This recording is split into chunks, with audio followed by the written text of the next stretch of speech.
All right, let's jump right into this explainer on Simon Sinek's transformative advice on leadership. To truly understand what it means to be a great leader and find your spark, we have to start with this idea of the infinite mindset. Imagine you've got two lumberjacks. Every single day, they start chopping wood at the exact same time, and they stop at the exact same time. But every day, one of those lumberjacks just disappears for about an hour right in the middle of his shift. Yet somehow, he consistently chops more wood than the other guy. Eventually, the second lumberjack is like, "Where do you go for that hour?" And the first guy just smiles and says, "Oh, I go home and sharpen my axe." Taking an infinite mindset isn't about just grinding out maximum output day after day.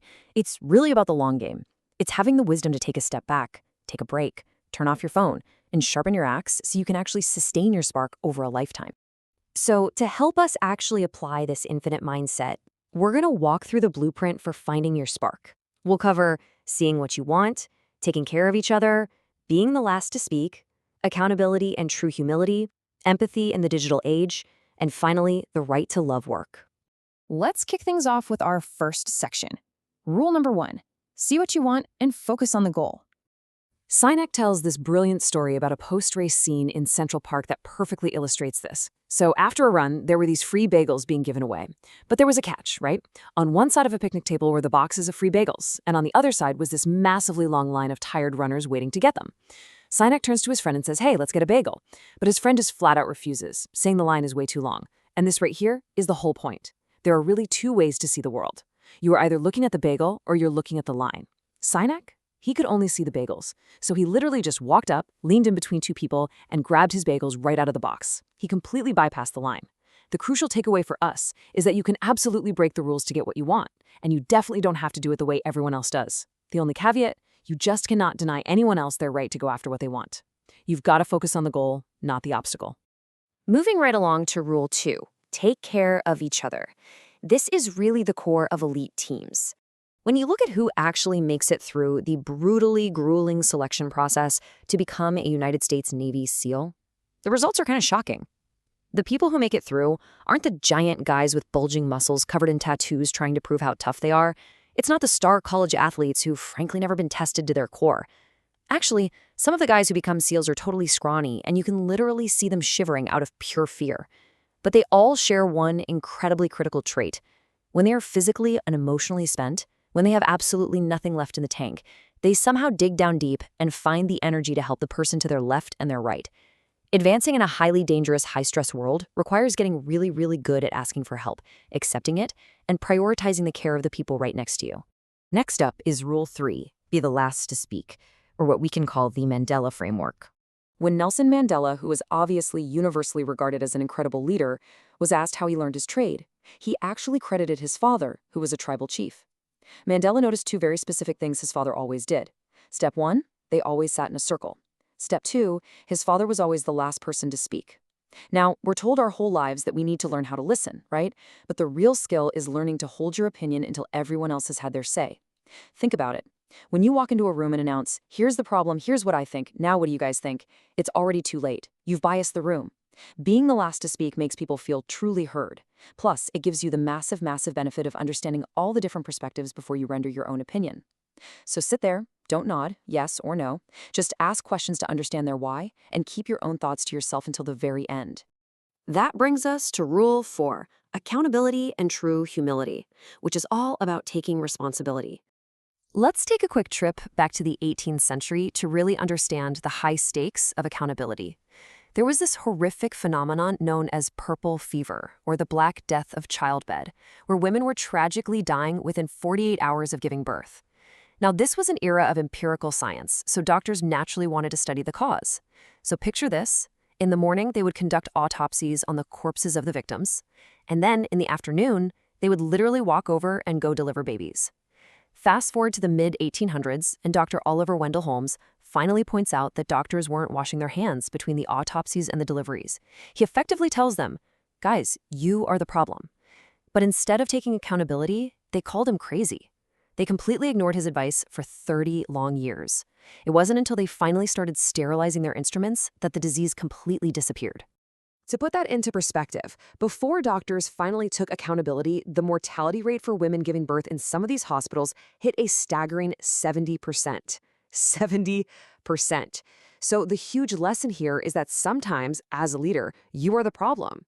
You can take all the credit in the world for the things you do right, but you only earn that right if you take absolute responsibility for the things you do wrong. It's a balanced equation. To really hammer home this idea of true humility as you rise up in your career, think about this story of a former Undersecretary of Defense. When he was still in office, he flew out to speak at a conference. He was flown business class, he had a personal escort to a luxury hotel, he was driven to the venue in a private car, and someone literally handed him hot coffee in a beautiful ceramic cup. Well, the very next year, he attends that exact same conference, but this time just as a regular citizen. He flies coach, he takes a standard taxi from the airport, he finds his own way backstage, and he pours his own coffee from a machine in the hallway. So he's standing up on stage. He looks down at his styrofoam cup, goes totally off script, and drops this brilliant lesson. He says, "The ceramic cup was never meant for me. It was meant for the position I held." I absolutely love this. It is a game changer. Remember this as you gain fame or fortune or seniority. People are going to hold doors for you. They'll give you free stuff. Accept it, enjoy it, but stay entirely grounded in the unwavering fact that those perks are for the position. You, as a human being, only ever deserve a styrofoam cup. All right, on to Rule 5, empathy in the digital age and navigating a very modern crisis. We are currently asking a whole lot of our youngest generation. We want them to build strong relationships, crush it at work, and manage their stress. Yet, the second they struggle, we tend to just point fingers and blame them. True empathy means looking at the environment we've built for them and asking, how can we help them be at their natural best, instead of just wringing them out like a towel for maximum performance? We really have to recognize what they're up against. This is a generation growing up with unfettered 24/7 access to dopamine through social media and cell phones. Every single text, every little like, it releases this highly addictive, numbing chemical in the brain. It's literally the exact same chemical responsible for the highs we associate with smoking, drinking, and gambling. And they are getting unfiltered access to it during the incredibly high-stress years of adolescence, which is physically hardwiring their brains. Because of that hardwired addiction, combined with the curated filters of the Facebook and Instagram world where everyone is pretending their life is flawless, a really serious gap is forming. A lot of young people will openly admit that their friendships feel superficial. But even more worryingly, they haven't developed healthy coping mechanisms. When they run into significant stress, instead of turning to a real person for comfort, they turn to a device. They scroll social media for temporary relief.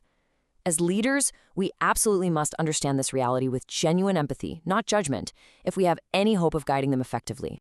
And that brings us to our final section, Rule 6, the right to love work and building environments of trust. Loving your job shouldn't be like winning some rare lottery that you just feel lucky to have stumbled into. Sinek argues it is actually a God-given right. But to get there, we have to demand environments where we genuinely feel safe. Safe to express our vulnerabilities, to voice our fears, and to share our concerns without anyone getting defensive. We need to know that feedback is actually meant to help us grow. This perfectly highlights the difference between just surviving and truly thriving in a career. Look at it this way. Working hard for something we don't care about, that is just stress. But working hard for something we deeply love, that is passion. When we feel safe and when we know our leaders care way more about us as human beings than hitting some short-term number, the mission becomes personal. We will gladly offer our blood, sweat, and tears because we actually love what we're a part of. As we wrap up this explainer, I really want you to take a second and look inward. Reflect on the 6 rules we've covered today, from focusing on your goals and helping the person right next to you to taking real accountability and practicing empathy. Think about all of it. And then I want you to ask yourself this one vital, provocative question. Are you working for stress or are you working for passion? The answer to that might just be the exact spark you need. Thanks so much for joining me on this journey, and I really encourage you to take these rules into your own leadership path.